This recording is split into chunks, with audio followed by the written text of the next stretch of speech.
Okay जी। अस्सलाम वालेकुम everyone.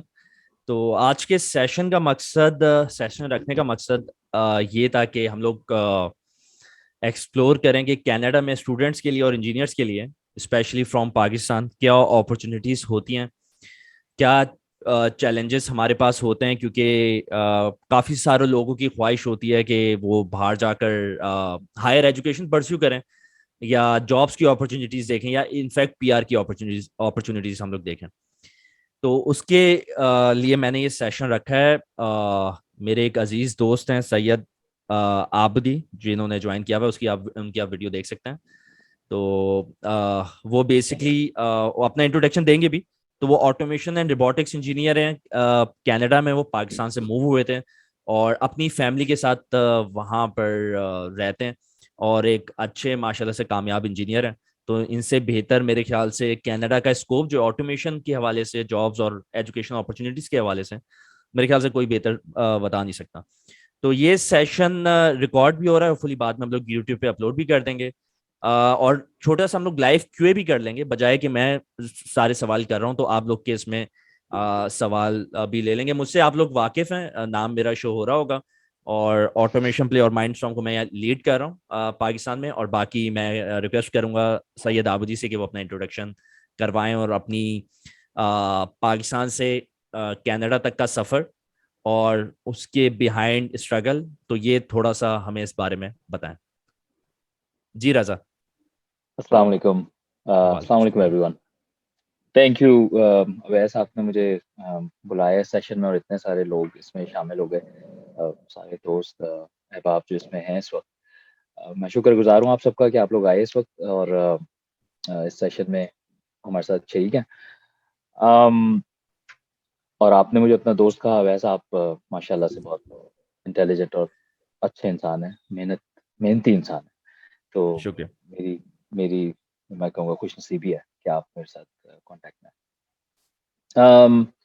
Introduction मेरा इतना है कि मैं कराची से ताल्लुक़ रखता हूँ और एबटाबाद पब्लिक स्कूल से मैंने पढ़ा। तो मैंने एनईडी यूनिवर्सिटी से इलेक्ट्रिकल इंजीनियरिंग की थी और वो पावर सिस्टम में ही थी, जैसे कि वहाँ पे होती है बेसिक्स। उसके बाद मैंने 3 साल वहाँ पे जॉब की पाकिस्तान में, जिसमें से एक तकरीबन 1 साल मेरी जॉब मैरियट होटल में भी थी एज़ मेंटेनेंस इंजीनियर। और वहाँ पे मैंने बहुत सारी चीज़ें सीखी। एक जो बहुत इम्पोर्टेंट चीज़ जिसका ज़िक्र मैं अवैस से पहले भी कर रहा था कि और अवैस भी मेरे से कर रहे थे कि यहाँ पे मोस्टली जॉब्स जो होती हैं पाकिस्तान के अंदर, वो आपको मैनेजमेंट साइड की चीज़ें सिखा रहे होते हैं, पीपल मैनेजमेंट और ये वो, लेकिन आप इंजीनियरिंग साइड के काम बहुत ज़्यादा नहीं कर रहे होते। तो मेरा फर्स्ट जो अ, इंटेंट थी जॉब पे जाने का, तो मैं ये चाहता था कि मैं इंजीनियरिंग कोर वैल्यूज़ और जो है टेक्निकलिटीज़ सीखूँ। तो मैंने बहुत सारी चीज़ें ऐसी की कि मैं टेक्नीशियंस के साथ काम करता था, उनके साथ बैठता था, उनसे बातें करता था, उनसे सीखता था चीज़ें। क्योंकि वो बहुत सालों से 15-15, 20-20 साल से वही एक ही काम कर रहे होते थे, तो उनको बड़ी पता होती थी अंदर के सारे जो गुर और राज़ होते हैं। So I think that was one of the things that helped me to learn the basics of engineering, I would say. तो फिर वहाँ से लर्निंग का आगाज़ हुआ। फिर मुझे ये पता चल गया कि जब तक आप लर्न नहीं करेंगे बेसिक्स, आप आगे नहीं जा सकते। और फिर मुझे कनाडा आने की अपॉर्चुनिटी मिली और कनाडा आके मेरा पहला जो इम्पोर्टेंट जो मेरे ज़हन में थी चीज़, और मैं हमेशा से चाहता था कि यार मैं मास्टर्स करूँ।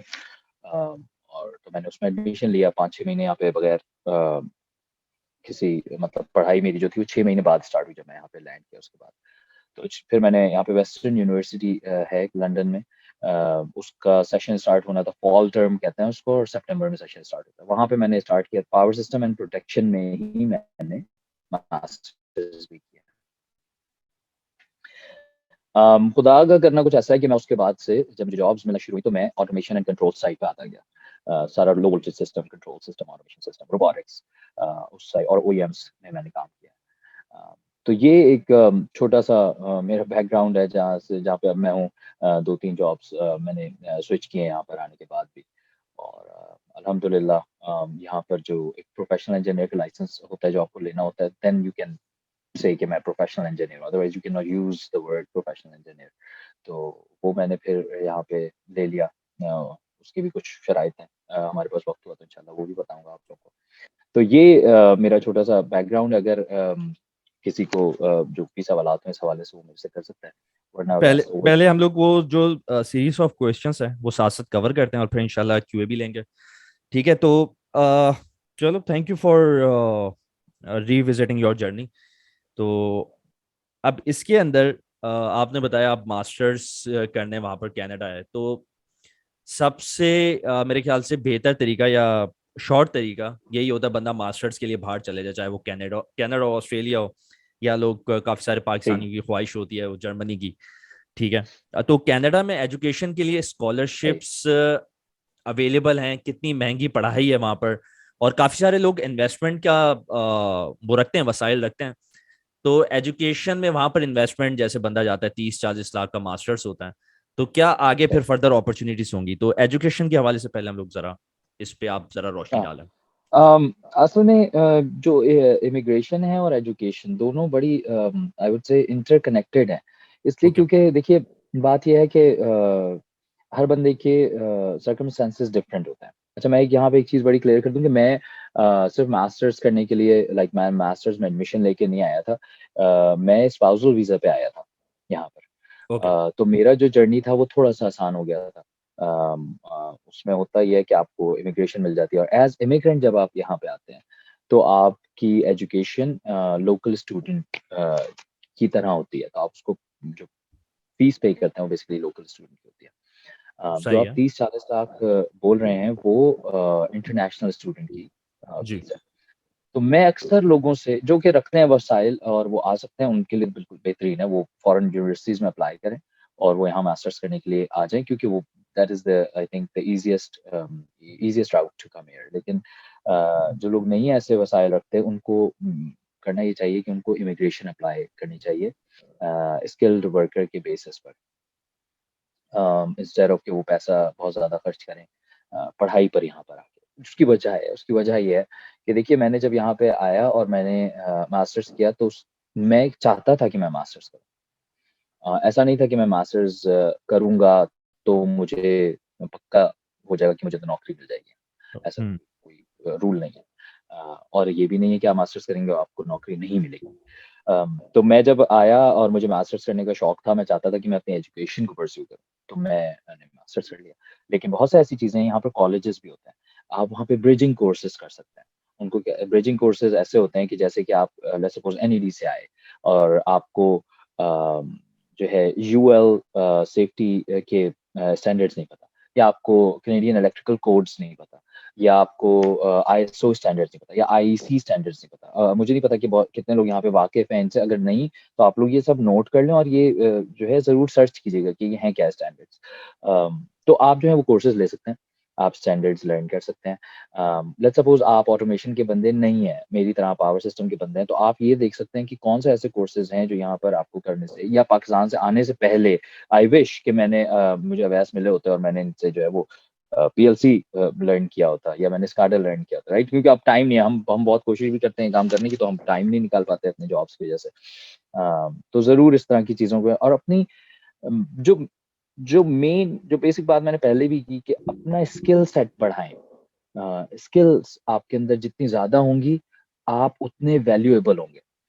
और जितनी स्किल्स आपके अंदर कम होंगी, उतना ज़्यादा आप जो हैं वो मुश्किल में आते जाएँगे, जब जैसे-जैसे कि आप सीनियर रोल्स में जाएँगे, या फिर सीनियर रोल्स की अपॉर्च्युनिटीज़ आपको नहीं मिलेंगी। अब वो स्किल्स बढ़ाने का तरीका हर इंसान का अपना हो सकता है, जैसे भी वो चाहे। बहरहाल, coming back to education skill side पे, मैं आई गेस अवैस के और क्वेश्चन्स होंगे तो मैं उस पे आंसर कर दूँगा, लेकिन कमिंग बैक टू एजुकेशन, तो 2 बेहतरीन तरीके ये हैं कि एक तो आप इमिग्रेशन लेके आएँ, और एज़ इमिग्रेंट आप आएँगे तो आप लोकल स्टूडेंट की फीस पे करेंगे। तो वो जो थोड़ी-सी आपकी पैसे हैं वो बच जाएँगे, जो कि आप यहाँ पे और बहुत सी चीज़ों में इन्वेस्ट कर सकते हैं, और उससे आप मज़ीद पैसा बना सकते हैं, क्योंकि यहाँ पे it's a land of opportunities. अगर आप प्रॉपर्ली इंसानों की तरह से काम करें और अपने आप को एकदम पाकिस्तान से बंदा आते हैं, बहुत से लोग मैंने देखे हैं ऐसे हो जाते हैं कि वो थोड़ा-सा अपने आप को कंट्रोल कंट्रोल वे में नहीं चलते। तो अगर आप कंट्रोल्ड वे में चलेंगे और आपका थिंकिंग प्रोसेस बिल्कुल स्ट्रेट होगा, फोकस्ड होगा कि क्या करना क्या है मुझे, तो आप यहाँ पे कामयाब होने के बहुत सारे चांसेस हैं। ऐसा नहीं है कि आप फेलियर्स आएंगे छोटे-मोटे, लेकिन at the end you will get succeeded easily, easier than Pakistan, क्योंकि पाकिस्तान में थोड़ी-सी अपॉर्च्युनिटीज़ कम है। Unfortunately I am not saying कि मैं पाकिस्तान की कभी भी अगेंस्ट कोई बात करता हूँ, because whatever I am today is because of Pakistan. आगे ये बात जस्ट मेंशन करके निकल जाऊँ आगे कि एनईडी यूनिवर्सिटी की टोटल जो फीस थी मेरे 4 साल की, that was around $600 I would say, इस तरह की कुछ थी। अभी भी हम जब दोस्त बात करते हैं तो। और यहाँ पे $600 में आपको कोई एक कोर्स नहीं करवाता। तो ये बहुत बड़ी बात है कि हम पाकिस्तान में रह के हम कम खर्चों में बहुत से अच्छी एजुकेशन लेके यहाँ पे बैठे हुए हैं। इसलिए okay, nothing so against Pakistan, लेकिन अपॉर्चुनिटीज यहाँ पे ज्यादा है ऑफ कोर्स। तो इसी को कंटिन्यू करते हैं रजा। ठीक है, एजुकेशन और तुमने बताया अपॉर्चुनिटीज ज़्यादा हैं और बेहतर राउट ये, खास तौर पे जो लोग जिनके पास इतने वसाइल नहीं है, तो वो हम्म, इमिग्रेशन का राउट जो है फॉलो कर सकते हैं। अब सही। बंदा एजुकेशन के लिए आ जाता है, तो उसके बाद की क्या सूरत हाल है? क्योंकि अक्सर मैंने भी देखा है कि कुछ लोग को जॉब्स मिल जाती हैं और कुछ लोग और जॉब्स भी कर रहे होते हैं इंजीनियर होते हुए। तो इंजीनियर के दिल में जो है ना, या उसकी पर्सनैलिटी में ये वो चीज़ शामिल नहीं है और जॉब्स वाली की। जब भी मैं सुनता हूँ कि कोई मुझे आते हैं स्टूडेंट्स के, वो 1 साल से और जॉब्स कर रहे हैं या 2 साल से कर रहे हैं, सिर्फ पाकिस्तान में नहीं है। जैसे कुछ स्टूडेंट्स होते हैं मिडिल ईस्ट में भी होते हैं या यूरोप में भी होते हैं, वो भी यही कहते हैं पाकिस्तानी जो होते हैं। तो क्या बेहतर उसमें हम्म, स्ट्रेटेजी एक इंजीनियर अपना सकता है कि वो जब एजुकेशन करे तो उसको वहां पर कोई अपॉर्चुनिटीज उस तरह की मिलें कि उसको वापसी पाकिस्तान इस वजह से ना आना पड़े कि उसको अपनी फील्ड की जॉब्स नहीं मिली, या वो एजुकेशन भी जो वो कर रहा है कि उसको उस तरह से बहुत ज्यादा टफ ना लगे? क्योंकि एक कुछ तो गैप मेरे ख्याल से यहाँ से होगा कि यहाँ से बंदा एनडीडी से, दाऊद से, एक तरह से हम्म, इंजीनियरिंग करके निकल रहा है फास्ट से या डिफरेंट फील्ड है, और वहां पर जाते जैसे तुमने कुछ स्टैंडर्ड्स बताए कि वहां पर हो सकता है डिफरेंट स्टैंडर्ड्स हों या एजुकेशन का मेयार टफ हो। तो इसमें फिर दो सवाल निकलते हैं कि पहला यही कि एजुकेशन का जो स्टैंडर्ड है वहाँ का मास्टर्स का, उसको किस तरह हम्म। से बेहतर मीट किया जा सके और उसके बाद बंदा अपनी फील्ड में जॉब सर्च आउट करके उसमें कर सके। ये जो क्वेश्चन है ना, वैसे थोड़ा सा ब्रॉडर ब्रॉडर है, इसलिए क्योंकि इसमें बहुत सारी चीजें आ जाती हैं। देखो, जी। मेरे अपने घर में एक एग्जांपल ऐसी है कि जिसमें मैं इलेक्ट्रिकल इंजीनियर हूँ, और एक और मेरे ही घर में मौजूद है, मेरी बहन, वो जियो फिजिसिस्ट है। ओके। उन्होंने कनाडा आके और अपने पैसे पे आके मास्टर्स किया यूनिवर्सिटी ऑफ अल्बर्टा से। ठीक है। और उसके बाद ऑयल के हालात जो हैं तभी से जी। 2005-16 से कुछ ऐसी लक ऐसा भी ही है। होती है कि इतने खराब हो गए कि वो उनको जॉब्स यहाँ अवेलेबल ही नहीं थी। वो पाकिस्तान वापस चली गए और पाकिस्तान में भी उनको जॉब नहीं मिली। तो वो मास्टर्स और वो जो पैसे उन्होंने लगाए वो सब जी। वो एक तरफ हैं, लगे हुए हैं अपनी जगह पे, इन्वेस्टेड हैं, लेकिन there is no result out of it, right. दूसरी तरफ मैंने इंजीनियरिंग की, आया मैं इलेक्ट्रिकल में था, मुझे जॉब्स मिल गई। तो बहुत सारी चीजें इसमें फैक्टर होती हैं, आप किस फील्ड में हैं, दैट इज मोस्ट इम्पोर्टेंट। तो इलेक्ट्रिकल एक ऐसी फील्ड है, इलेक्ट्रिकल कंप्यूटर्स, यहाँ पे लोग मना करते हैं। जी जी, कंटिन्यू। चलो अच्छा हुआ कि ये बात के बाद हुई रिकॉर्डिंग शुरू। तो तो ये जो सर वाला कल्चर है ना, ये यहाँ पर नहीं है। आपको अपनी ओके। स्किल से प्रूव करना है कि मैं क्या चीज़ हूँ। वरना सर्वर जो लोग बोलते हैं इनसे कोई फर्क नहीं पड़ता। तो आपको बड़ा कॉन्फिडेंटली बात करनी होती है लोगों से। अंग्रेजी अच्छी सही है। हो ना हो से मसला नहीं है, वो हो ही जाती है ठीक, लेकिन कॉन्फिडेंस हो आपको कि मुझे ये चीज़ आती है जी। जिसके बारे में मैं बात कर रहा हूँ, और ना हो तो प्रिपेयर करके जाएं। तो ये कुछ चीजें हैं जो बहुत बड़ा रोल प्ले करती हैं। सिर्फ ये नहीं होता कि यार क्योंकि मैंने जी पाकिस्तान में एनईडी से पढ़ा था और मैं यहाँ पे आके जी मैंने मास्टर्स फलानी यूनिवर्सिटी सही से है। किया था तो मैं बहुत बड़ी चीज हूँ। नहीं, ऐसा कुछ नहीं। आप बड़ी चीज तब है जब आपके पास स्किल सेट है, आप प्रिपेयर्ड हैं, आप इंटरव्यू में जब जाते हैं और आपको पता है कि वो आपसे क्या क्वेश्चंस पूछेगा, आपको पता है कि आपको क्या जवाब देने। तो फर्स्ट स्टेप इज कि आपकी रिज्यूमे बिल्कुल टू द पॉइंट बनी हुई हो। फर्स्ट टाइम एंटर होने के लिए बोल रहा हूँ किसी भी जॉब में, जी। कनाडा में फर्स्ट टाइम आप एंटर होगा, उसके बाद तो आपके सही है। एक्सपीरियंसेस के बेसिस पे आपको खुद ही पता चलता रहता है मेरे रिज्यूमे ये होनी चाहिए, ये नहीं होनी चाहिए, ऐसे आगे जाऊंगा, ऐसे पीछे जाऊंगा, जो राइट। लेकिन फर्स्ट टाइम जी। एंट्रेंस के लिए बहुत जरूरी है कि आपकी रिज्यूमे बिल्कुल पक्की हो, आप बड़े प्रिपेयर्ड हो अपने रिज्यूमे के हिसाब से जब आप इंटरव्यूज में जाएं। क्योंकि यहाँ पे ऑटोमेटेड है हर चीज, आपकी रिज्यूमे में से 80% मैच करती होगी उनकी जॉब डिस्क्रिप्शन से, आपकी रिज्यूमे सेलेक्ट हो जाएगी। फिर उसमें से फिर वो मजीद स्किम थ्रू करते हैं, राइट। 2000 में से maybe I don't know 10 उठाएंगे, 10 में से फिर 5 उठाएंगे, उन 5 में से फिर कुछ को बुलाएंगे। This is how it works, right, यहाँ पे। तो मेक श्योर कि आपकी ना सिर्फ एजुकेशन बल्कि आपकी रिज्यूमे, आपके नेटवर्क, ये सारी चीज़ें भी बहुत स्ट्रॉन्ग हो जब आप यहाँ पे किसी भी चीज़ के लिए आने लगे। तो इसमें मोर और लेस जो मुझे समझ में आ रहा है कि रेज़्यूमे वाली बात है और टू स्टे हम्बल और स्किल्स वाली बात है, तो वो तो मेरे ख्याल से पाकिस्तान के लिए भी ट्रू है। ऐसा ही है क्योंकि यहाँ पर भी कुछ यही चैलेंजेस होते हैं। तो वहाँ पर क्या आसानी होगी क्योंकि चैलेंजेस यहाँ पर हैं, अगर यहाँ पे भी ये गैप्स रहेंगे, तुम्हारे कहने का मकसद है, तो वहाँ पर भी कोई फ़ायदा नहीं होना, मतलब यहीं से ठीक ठीक होकर आना पड़ेगा। देखिए, ऐसा ही मैं है? मेरा मेरा मकसद हमेशा से मेरी अपनी पर्सनली अगर मुझे एज़ अ जी, I don't consider myself I am still learning मैं कोई बहुत बड़ी चीज़ नहीं हूँ, I am still learning everything. जी, लेकिन जहाँ तक भी जो भी लेवल अभी तक अचीव किया हुआ है, जहाँ भी पहुँचा हूँ मैं, उसकी वजह सिर्फ़ ये है कि मैं I try to stay prepared. ये नहीं है फेल हो गया मैं लेट्स सपोज़ मुझे इंटरव्यू आया कॉल मैंने इंटरव्यू दिया, मुझे नहीं रखा उन्होंने। डज़ नॉट मैटर मैं यूनिवर्सिटी में अप्लाई किया, मुझे नहीं मिला या जो कुछ भी हो, किसी भी किस्म का फेलियर लेकिन आप प्रिपेयर्ड ठीक रहें। है, मुझसे जब कोई क्वेश्चन पूछे तो मुझे पता हो कि मैं किस बारे में बात कर रहा हूँ। ये ना मुझसे रैंडम बात कर रहा हूँ मैं कनाडा की कोई मुझे रिज़्यूमे दे रहा हो क कि मैंने जी ये बनाई थी अपनी दुबई जाने के लिए।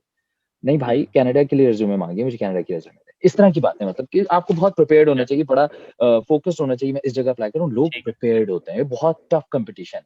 आप ये नहीं कर सकते कि आप रैंडम आएँ, हाथ-मुँह उठा के और आप कहेंगे जी मुझे तो सिलेक्ट नहीं किया। अरे भाई, आप प्रिपेयर्ड आए थे? आपने तैयारी की थी आने से पहले? अगर आपने नहीं की थी तो फिर आप थोड़ा अपने आप को ठीक करें ना, आप दूसरों कभी भी एक्सटर्नल फैक्टर्स को इतना ज़्यादा ब्लेम ना करें, अपने आप को पहले इम्प्रूव करें। That's all what I am saying. Okay so इसका मतलब ये है कि अगर आप वहाँ पे मास्टर्स भी कर रहे हैं, that does not guarantee successful career और जॉब देयर। नो आपको मेहनत वही करनी जो आप पाकिस्तान में करके आपको करनी पड़ेगी या कहीं भी करनी पड़ेगी आपको सीवी के लिए, अपनी स्किल्स के लिए और क्योंकि कुछ स्टूडेंट्स थे मेरे जो इमिग्रेशन पे भी गए थे और अनफॉर्चुनेटली वो तो पैंडेमिक की कोई सूरत काफ़ी बुरी थी, साल, डेढ़ साल राइट। पहले। सो इमिग्रेशन पे भी जाने के बाद उनको उस तरह से अपॉर्चुनिटीज़ फील्ड में नहीं मिली। मतलब दे वर डूइंग और गेटिंग और जॉब्स तो वो फिर वापसी आ गए।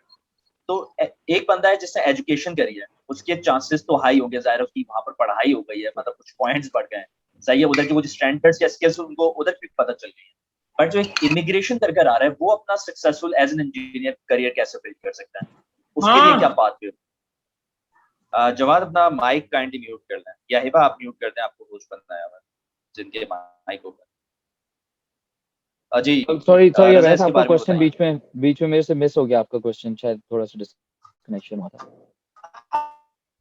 हाँ, मैं ये कह रहा था कि एक बंदा आवाज़ आ रही है आपकी? जी, मुझे आपकी आवाज़ आ रही है। मेरी आवाज़ आ रही है आपको?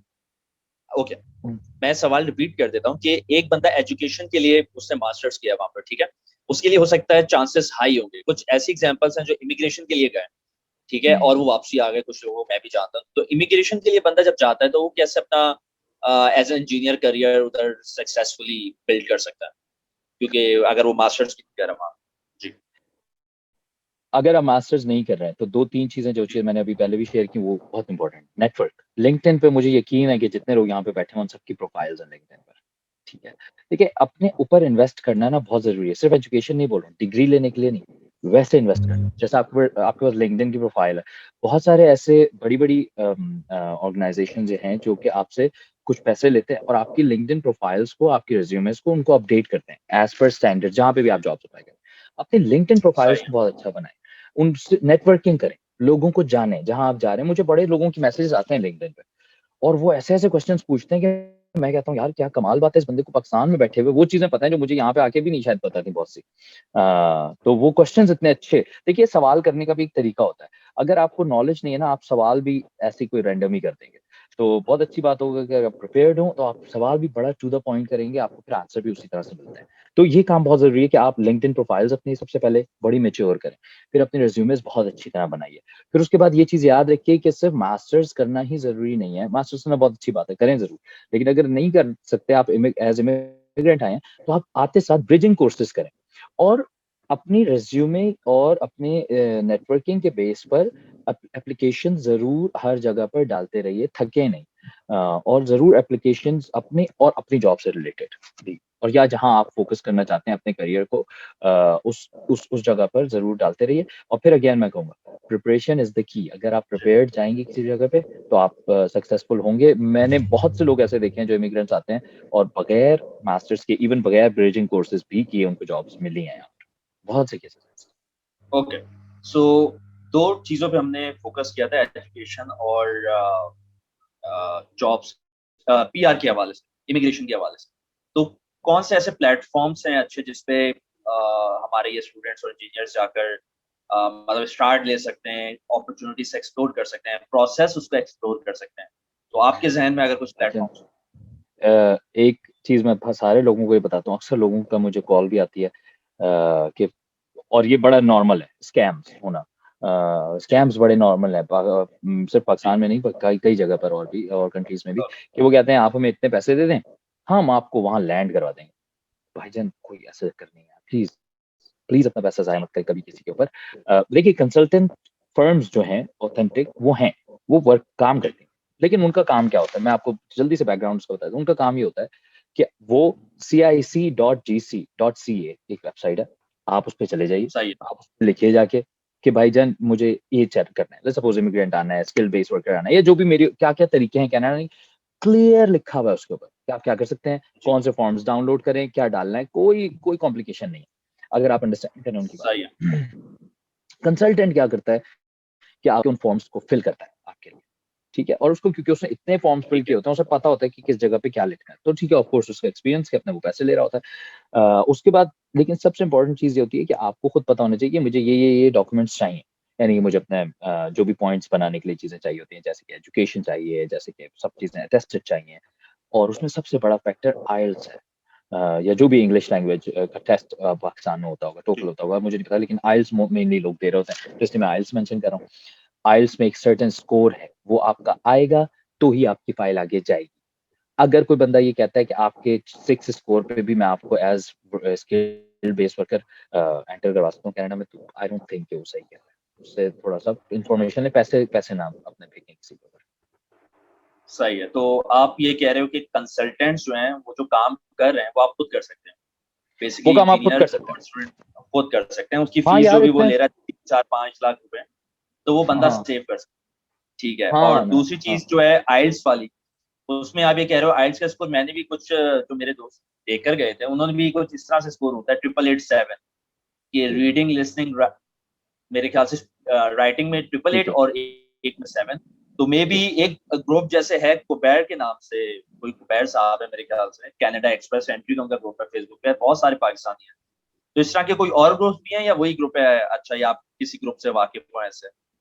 आइल्स कोई के ऐसे हवाले ग्रुप से का पूछ पता रहे हैं? हो? इमिग्रेशन और कनाडा के इमिग्रेशन के हवाले से, और जॉब, एजुकेशन के हवाले से भी। यार, मैं ऑनेस्टली मैं बताऊँ कि मैंने क्योंकि मैंने तो बताया कि मेरा आने का जो तरीका था वो थोड़ा-सा ईज़ियर था, लेकिन मेरी जी, बहन ने जिनका मैंने बताया, उन्होंने हाँ, यूनिवर्सिटी ऑफ अल्बर्टा से किया था। उन्होंने जी, सारी चीज़ें खुद की थी। लेकिन 1-2 ठीक है, ग्रुप्स हैं जिनसे उन्होंने कंसल्टेंसी जस्ट डिस्कस किया था कि ये काम कैसे करना चाहिए, क्या मुझे करना चाहिए। ओके, उन्होंने लिस्ट ठीक ऑफ है, डॉक्यूमेंटेशन दी जो कि सेम एग्ज़ैक्टली सेम थी एज़ cic.gc.ca की जो मैंने वेबसाइट बताई उसकी तरह। जी, तो जी, उन्होंने खुद ही सारे अपने काम किए थे। किसी की ठीक हेल्प है। नहीं। तो ये एक काम करेंगे, कुछ ग्रुप्स हैं, उसको हम लोग डिस्कस करके और फिर स्टूडेंट्स के साथ शेयर कर देंगे वीडियो के लिए, मेरा अवेलेबिलिटी ख़्याल है का ऐसा कर प्रो। सकते हैं। कुछ लोगों हाँ, को तो होती है, ताकि कुछ लोगों को यकीनन हेल्प की ज़रूरत जी, होती है, लेकिन मेक श्योर कि हाँ, आप किसी ऑथेंटिक ग्रुप के पास जाएँ, तो आप किसी ऐसे के पास ना जाएँ जो आपसे पैसे खाए। ठीक है, ठीक है। तो इसी को कंटिन्यू करते हैं। अच्छा, अब जो इमिग्रेशन है उसके पॉइंट्स, क्योंकि साल बढ़ते जा रहे हैं। कुछ मेरे दोस्त हैं जिन्होंने 2 साल पहले अप्लाई किया था, कुछ 3 साल पहले। जी, और अब जब मैं कुछ उससे पूछता हूँ, क्योंकि पॉइंट्स कॉम्पिटिशन बहुत ज़्यादा है इमिग्रेशन का, खास तौर पे कनाडा में। राइट। तो उसमें वो कहते हैं फ्रेंच भी आप सीख लें तो पॉइंट्स बढ़ जाएँगे। तो ये वाला, क्योंकि अब चीज़ काफ़ी टफ हो गई है इमिग्रेशन वाली, आपको क्या लगता है ये अभी भी पॉसिबल है? लोग आ रहे होते हैं उसी तरह से जिस तरह से पहले आ रहे होते थे? उसी तरह तो से आ रहे क्या व्यू हैं। पॉइंट है इसके बारे में?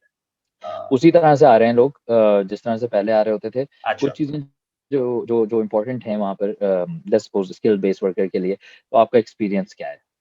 ऑफ कोर्स वो मैटर करता है, पॉइंट्स उससे मैटर करते हैं। आइल्स का स्कोर बहुत मैटर करता है, जो मैंने आपसे कह दिया पहले। उसके बाद आपका जो ठीक जो है। डॉक्यूमेंटेशन है वो कितनी सही है, कितनी ठीक है, ये भी बहुत मैटर करता है। इसलिए मैंने कहा कि मैं टोटली अगेंस्ट नहीं हूँ कंसल्टेंट्स के। कुछ लोगों को होती है सही है। प्रॉब्लम्स कि वो नहीं फिल कर सकते बहुत अच्छी तरह, तो आप ले लें कंसल्टेंट, एज़ लॉन्ग एज़ कि वो ऑथेंटिक कंसल्टेंट हो। और तो ये कुछ चीज़ें जिनका जिनका कि अगर आप ख़्याल रखें तो इमिग्रेशन कनाडा तो ओपन है भाई, कनाडा तो मैं एवरी ईयर वो चाहते हैं कि इमिग्रेंट्स आएँ, और बहुत सारे इमिग्रेंट्स आते रहते हैं हर वक़्त, बड़ी कंट्रीज़ से, सिर्फ़ पाकिस्तान से ही नहीं, बहुत कंट्रीज़ से।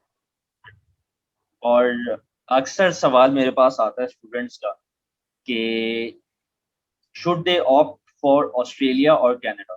तो वैसे ऑटोमेशन की, क्योंकि हम लोग ग्रुप भी ऑटोमेशन का ही है, ऑटोमेशन की अपॉर्चुनिटीज़ इलेक्ट्रिकल की, इंजीनियर्स की ज़्यादा कनाडा में, ऑस्ट्रेलिया में, किधर के लोग ज़्यादा आ रहे होते हैं? कनाडा से ऑस्ट्रेलिया जाते हैं, ऑस्ट्रेलिया से कनाडा आता है।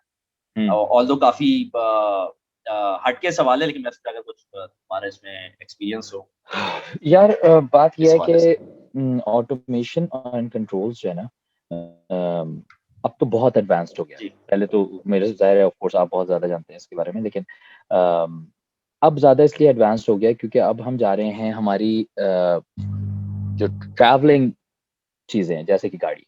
गाड़ी भी ऑटोमेशन साइड पे ज़्यादा जा रही है, कंट्रोल साइड पे, पहले भी थी। लेकिन क्योंकि हम सेल्फ ड्राइविंग व्हीकल्स बनाना चाहते हैं और यहाँ पे बहुत काम हो रहा है उसके हवाले से। अच्छा, फिर जो बहुत बड़ा फैक्टर एक आया लास्ट 2 इयर्स में, वो आ गया पैंडेमिक का, कोविड का। तो उससे ये हुआ लोगों को अंदाज़ा कि यार ऑटोमेशन एंड कंट्रोल्स के बगैर तो हमारी इंडस्ट्रीज़ ज़ीरो हो जाएँगी, अगर इस तरह की किसी कंडीशन में हम आ गए, या रोबोट्स के बगैर। तो एकदम से इतना ह्यूज बूम आया है। और जिस जिस फील्ड में मैं जी, हूँ स्पेसिफिकली राइट नाउ, मैं मटेरियल हैंडलिंग रोबोट्स हम बनाते हैं, self driving industrial robots, right? उसका जी। एक एक जो फोर्ब्स और ये सब बड़ी कंपनीज होती हैं जो जो आपके फाइनेंशियल उसको करती हैं, उन्होंने का कहना ये है कि ये बिलियंस ऑफ डॉलर्स की कंपनीज होंगी in future, right? And the reason is क्योंकि हर चीज़ ओके, ऑटोमेटेड होगी, हर चीज़ ऑटोमेटेड होगी। तो ये एक बहुत ही अच्छी फ़ील्ड है। जो बंदा इसमें हो और इसमें बहुत रिक्वायरमेंट है, और मज़े की बात ये है कि ये इस फ़ील्ड में अभी भी बहुत जगह बाकी है। यानी कि सैचुरेटेड नहीं है ये फ़ील्ड। और क्योंकि एडवांसमेंट होती जा रही है, लोग लर्न करते जा रहे हैं, और प्रोग्राम, सॉफ्टवेयर्स भी अपग्रेड होते जा रहे हैं। और सिर्फ़ प्रोग्राम एंड सॉफ्टवेयर नहीं, हार्डवेयर, मैं तो हार्डवेयर का ज़्यादा बंदा हूँ। तो हार्डवेयर वाइज़ भी लोगों को बड़ी ज़रूरत है कि लोगों को हार्डवेयर के काम आते हों, सिर्फ़ सॉफ्टवेयर साइड की स्किल्स ही ना हों उनकी। तो आई आई वुड से कि ये तो बहुत ही अच्छी फ़ील्ड है। इलेक्ट्रिकल से रिलेटेड बेस्ट है कि ऑटोमेशन एंड कंट्रोल, तो मैं खुदा का शुक्र अदा करता हूँ कि उसने मुझे इस फ़ील्ड की तरफ जी। लेके आया हो। Okay, so automation and controls का आपने बताया बहुत बड़ा बूम है और आगे बहुत अच्छा स्कोप है। ज़्यादातर जब हम लोग बैचलर्स करते हैं यहाँ से, तो हमारी फील्ड ऑटोमेशन, कंट्रोल, रोबोटिक्स नहीं होती। आपको आइडिया होगा कि इलेक्ट्रिकल, इलेक्ट्रॉनिक्स, मैकाट्रॉनिक्स, मैकेनिकल इस तरह से होती है।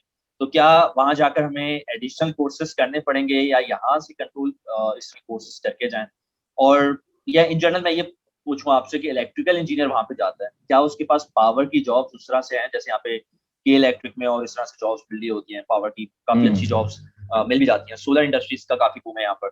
इलेक्ट्रॉनिक्स के अंदर थोड़ा-सा लोग सफ़र करते हैं, बट डिज़ाइन एम्बेडेड जॉब्स की मिल जाती हैं कुछ, या आईओटी साइड पे चल जाते हैं। तो क्या इन फील्ड्स की जॉब्स उतना ही स्कोप है, जितनी आप ऑटोमेशन एंड कंट्रोल्स का बता रहे हो? देखें ये जो जॉब्स हैं ना, जैसे कि पावर की जॉब्स, ऑफ कोर्स ये लिमिटेड जॉब्स हैं। पावर की जॉब्स न्यूक्लियर में आपको मिल सकती हैं, आपको हाइड्रो में मिल सकती हैं, सोलर में मिल सकती हैं। लेकिन ऑफ कोर्स अच्छा, फिर इसमें डिफरेंट बातें हैं कि ओके, कौन जनरेशन में है, कौन ट्रांसमिशन में है, कौन पैनल्स डिज़ाइनिंग में है। फिर इस तरह की और जॉब्स भी हैं, ऑफ कोर्स हैं, जी, ल जी, नॉर्थ अमेरिका में। लेकिन क्योंकि इसमें सैचुरेशन बहुत ज़्यादा है और डिमांड आपकी इतनी ज़्यादा नहीं है। एक सर्टेन नंबर ऑफ कंपनीज़ हैं जो ठीक पावर जनरेशन के लिए हैं, उसी में आप जा सकते हैं। ठीक है। या आपकी टेक्निकल स्किल्स उसमें यूज़ हो सकती हैं। तो इलेक्ट्रिकल से रिलेटेड जो ऑटोमेशन का जो अच्छा, कंट्रोल्स एंड ऑटोमेशन आपको ये भी बता दूँ, सिर्फ जी, रोबोटिक साइड्स में नहीं है। ये इन कंपनीज़ में भी है, ऑफ कोर्स आप तो करते ही जी, रहते हैं ये वाले काम। तो पावर से रिलेटेड भी अब तो बहुत ज़्यादा चीज़ें कंट्रोल्स एंड स्काडा और इस पे जा रही हैं कि सारी चीज़ें जो हैं वो जी, आरटीयू, यानी कि आपकी सारी रिमोट जो है एक्सेस हो सारी चीज़ों को। ऑफ कोर्स उसमें भी इसका बहुत बड़ा स्कोप है। लेकिन फिर वही कि लिमिटेड जी, हो जाता है। तो लेकिन ऑटोमेशन एंड कंट्रोल साइड पे अगर आप होंगे, तो जी, आपको फिर एक लिमिटेड पावर सेक्टर में भी आप आ सकते हैं, मैन्युफैक्चरिंग सेक्शन में भी आप आ सकते हैं, और आप ओके। ओईएम्स की तरफ भी जा सकते हैं। ठीक है, ठीक है।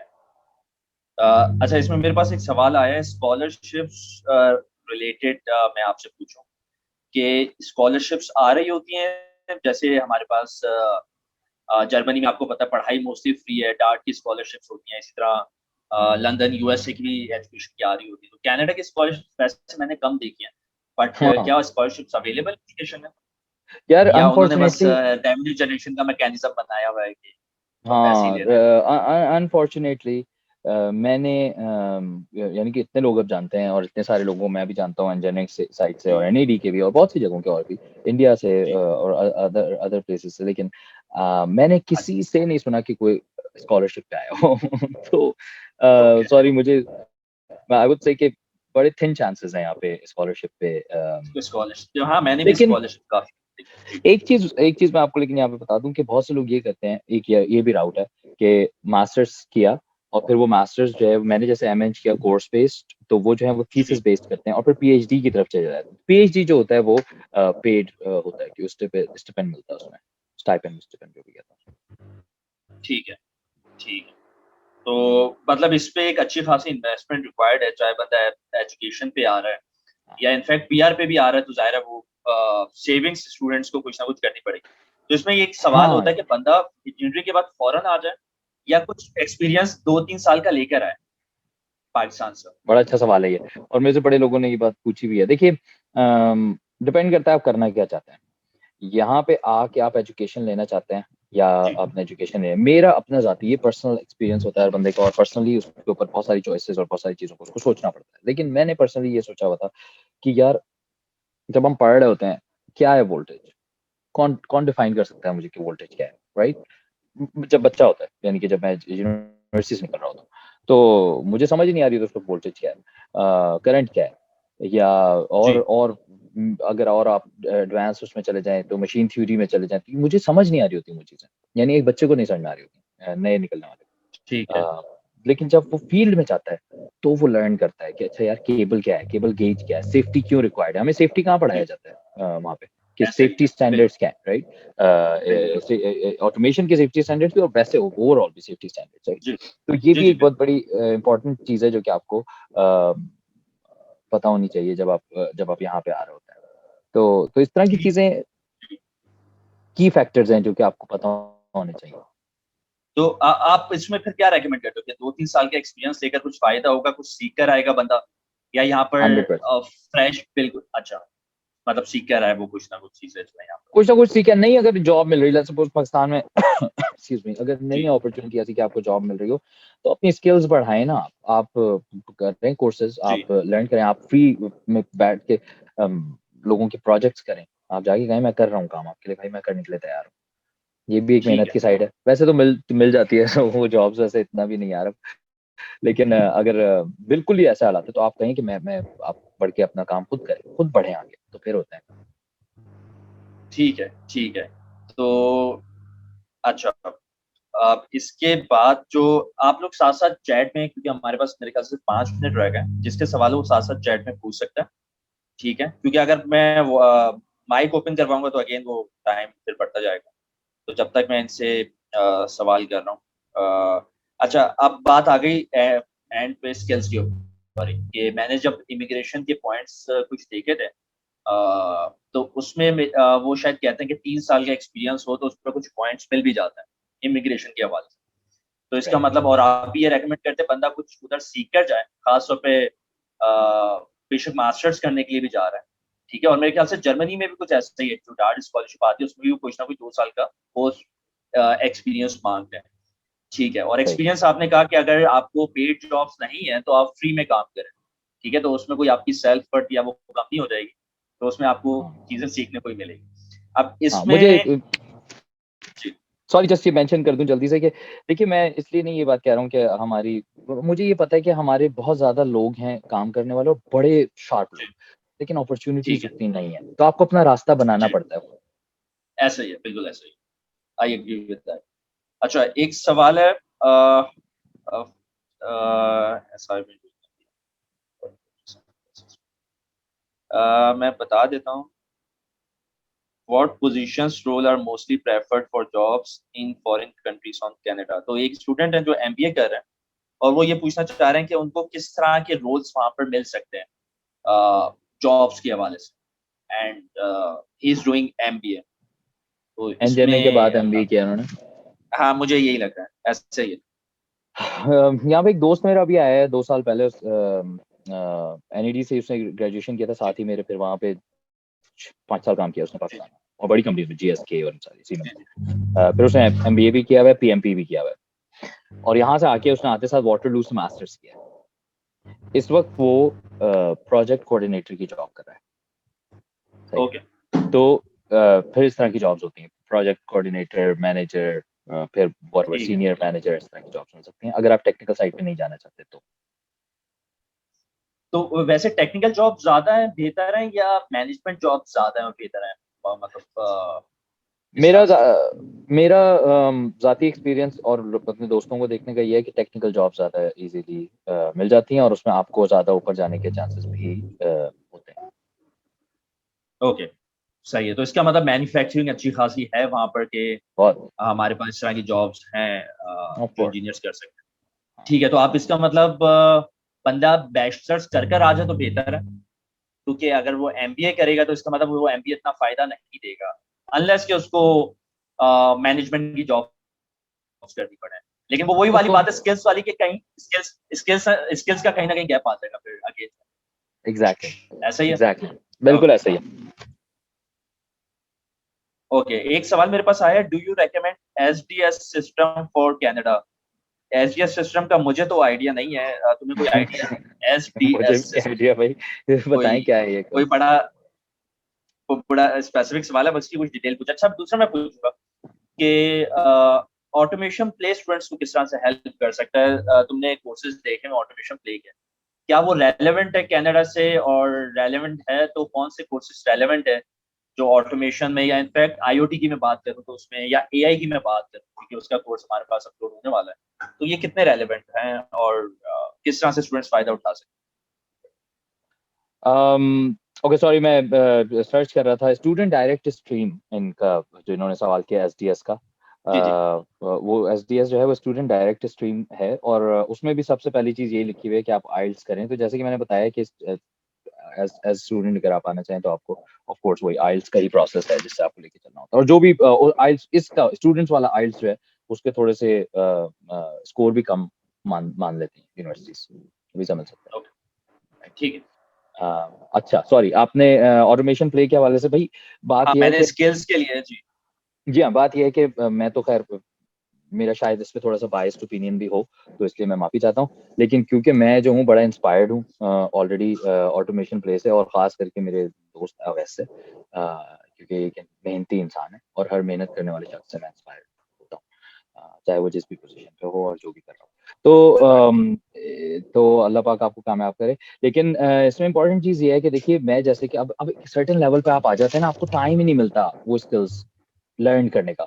तो लोगों को चाहिए कि अगर कुछ नहीं है उनके पास, सपोज आज मेरे पास जॉब नहीं है और मेरे पास कुछ है कि मेरा गुजारा हो सकता है, तो मुझे ये चाहिए कि मैं रिग्रेट करता हूँ इस चीज़ को कि यार जब मेरे पास जॉब नहीं थी ना, मैं सोचता था यार चलो अच्छा है, मज़े हैं, चलो अम्मा अब्बा हैं, उनके ऐशी करते हैं। जी लेकिन अगर मैं उस वक़्त ये करता कि मुझे कोई अवैस जैसा बंदा मिल जाता और मुझे कह देता यार आप जो है वो लर्न करें, ये स्किल्स लर्न करें, पीएलसी लर्न करें, स्काडा लर्न करें, तो मेरे पास आज बड़ी सॉलिड स्किल्स होती हैं जिससे कि मैं बहुत उस वक़्त के ज़माने के हिसाब से बहुत ज़्यादा आज पैसा भी कमा रहा होता और मेरी अपनी सेल्फ जो एक वैल्यू होती है वो बहुत ज़्यादा होती है, इससे ज़्यादा। लेकिन अब क्योंकि सर्टेन लेवल पे आगे टाइम नहीं है, आप सोच रहे हैं कि यार काश 1 हफ्ता मिल जाए कि लर्निंग कर सकें, तो इसलिए आप लोग इसको अपॉर्च्युनिटी जानें, इस टाइम को, अगर आपके पास इस वक़्त जॉब नहीं है, और अगर है तब भी टाइम निकालें और लर्न करें हर कोर्स। और एआई तो ख़ैर है ही ऑफ कोर्स एक चीज़, लेकिन start from the scratch. PLC की बहुत ज़्यादा डिमांड है, स्काडा की बहुत ही ज़्यादा डिमांड है। लोग जाते हैं, लोग रहते हैं ऑटोमेशन साइड पे ही, चाहे वो एआई साइड पे भी जाना चाहें, लेकिन they start with automation and controls first. Okay. So मेरे ख्याल से काफी सारे सवाल हो गए और सेशन काफी लंबा हो गया। अगर किसी का कोई सवाल हो तो चैट पे वो अभी कर सकता है, अदरवाइज मैं एक और चीज भी हम कहूंगा, लोग वैसे इसको मुझे करते हैं। एक सवाल यही है, minimum level of CLB level is 7 for applying Canada Canada university. जी जी बोलें रजा।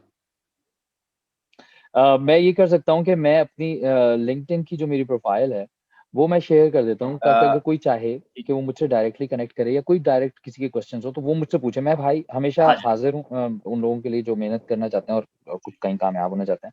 तो मैं यहाँ चैट में अवैस आपको भेज रहा हूँ, आप जिसको चाहें ये मेरे लिंक्डइन की प्रोफाइल पे। आप भेज दो और चैट में सबको ही आ जाएगा मेरे ख्याल से। मैंने आपको एक सेकंड प्राइवेटली में सेंड किया सबको था कर वैसे, देता हूँ टू मैं अभी एवरीवन। चलिए मैं कर देता हूँ। मैं सबको कर देता हूँ, कोई इशू नहीं। चलिए। तो और मैं ये वीडियो के उसमें डाल भी दूंगा ताकि ये हो। तो आपके जो सवाल है खास तौर पे जो अब्दुल निहाल सवाल कर रहे हैं, निहाल आप इनसे रजा से डायरेक्ट आप सवाल कर सकते हैं। तो ये आपको बता देंगे ब्रिजिंग कोर्स और रिस्पांस, क्योंकि हाँ, जूम की लिंक्डइन पे लिमिट भी मेरे एंड साथ हो रही है तो कनेक्ट हम हो लोग इस सेशन को बस इख्तिताम करते हैं। सो जी जी। जी, गो अहेड वैसे बिल्कुल आप कहिए। तो thank you so much Raza.